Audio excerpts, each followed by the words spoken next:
सो disclaimer, video चालू होने से पहले मैंने एपिसोड 1 एंड 2 के फॉर वीडियो नहीं बनाई एगथा के, क्योंकि उस टाइम पे मैं वांडा विजन देखने लग रहा था। अब तुम लोग पूछने लग रहे हो कि ऐसा क्यों? क्यों करा तूने ऐसा? तो मैंने वो वापस नहीं देखा।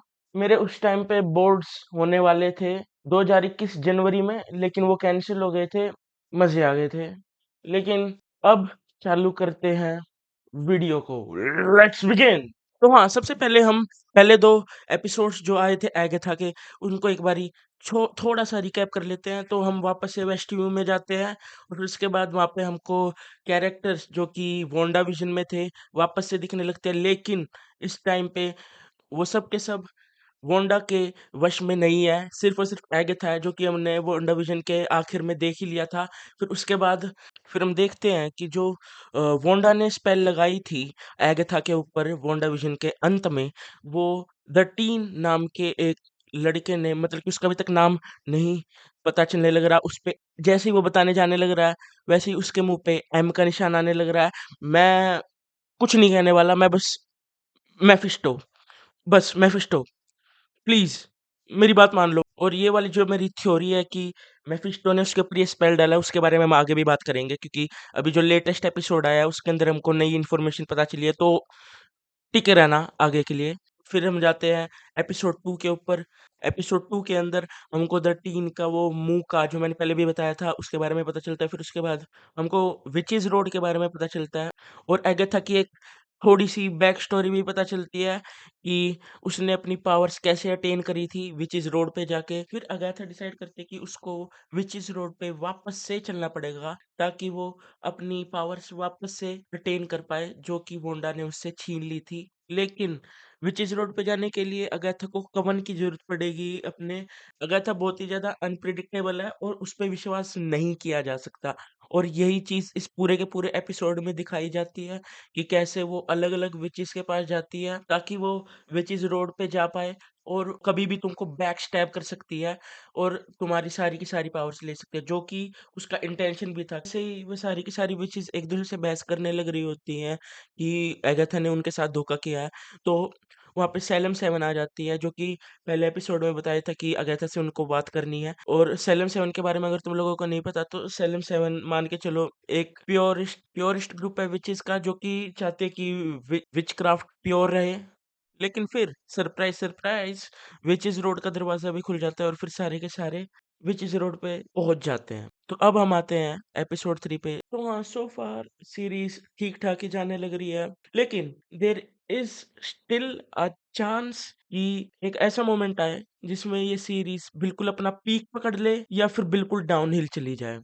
आई होप ये डाउनहिल ना जाए भाई। I have some hope in it, क्योंकि एपिसोड 3 में बढ़िया मोमेंट्स तो होते ही हैं। जैसे कि उनका पहला ट्रायल चालू होता है, तो इसमें अगाथा क्लियरली बोलती है कि तुमको अपने ग्रेटेस्ट फ़ियर को फेस करना है, और मुझको बहुत ज़्यादा पसंद आया था जब कैमरा नॉर्मल से आईमैक्स में शिफ्ट हो गया था, जब वो उस घर के अंदर गए थे जहाँ पे वो एल वाइफ्स पॉइजन से पॉइजनड हो जाते हैं और उनको वहाँ पे अपना क्योर बनाना होता है, जो कि उनका पहला टेस्ट होता है एज अ कवन।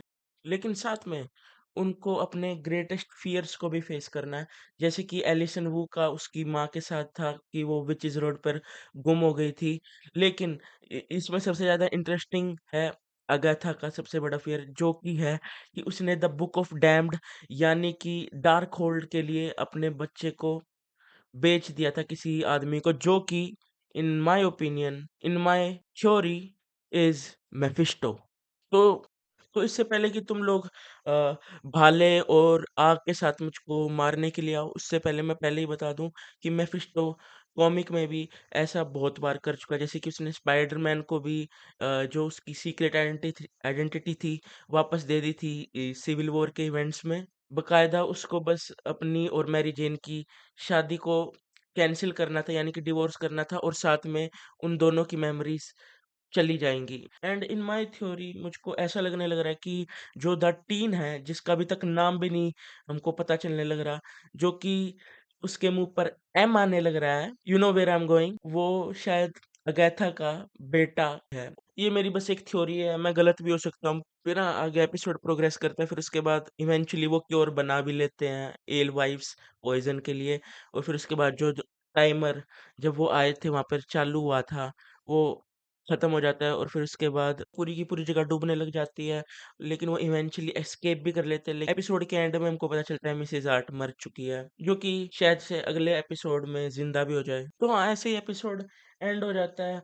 और अभी तक तो शो बहुत ज़्यादा सॉलिड चलने लग रहा है, लेकिन हमको पता ही है मार्वल की हिस्ट्री।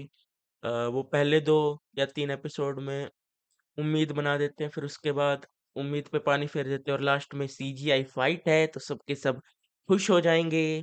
तो हाँ, मैं चाहता हूँ भाई ये डाउनहिल ना जाए, क्योंकि एक्चुअली में पहले 3 एपिसोड्स बहुत ज़्यादा बढ़िया थे। I mean not Loki level, but या मोर ऑफ वांडाविजन लेवल। तो हाँ, जैसे वो पहले 3 एपिसोड नहीं थे वांडाविजन के, जिसमें बहुत ज़्यादा चीयरफुल वाइब थी और सीरियसनेस थी कहानी के अंदर। उन्होंने अपने सेट रूल्स बनाए हुए थे, उनके अकॉर्डिंग वो चलने भी लग रहे थे। मैं बस ये नहीं चाहता कि जो इन्होंने रूल्स बनाए हैं अभी तक पहले 3 एपिसोड्स में, वो उनका खुद ही ब्रेक करने लग रहे हैं। जैसे कि द मार्वल्स में वो डांस सीक्वेंस हुआ था, भाई मेरा सच में मन करने लग रहा था थिएटर में उल्टी कर दूँ मैं। तो हाँ, वीडियो पसंद आई तो लाइक कर देना, सब्सक्राइब कर देना, वरना मैं फिश तो तुम्हारे सपने में आएगा। तो बाय।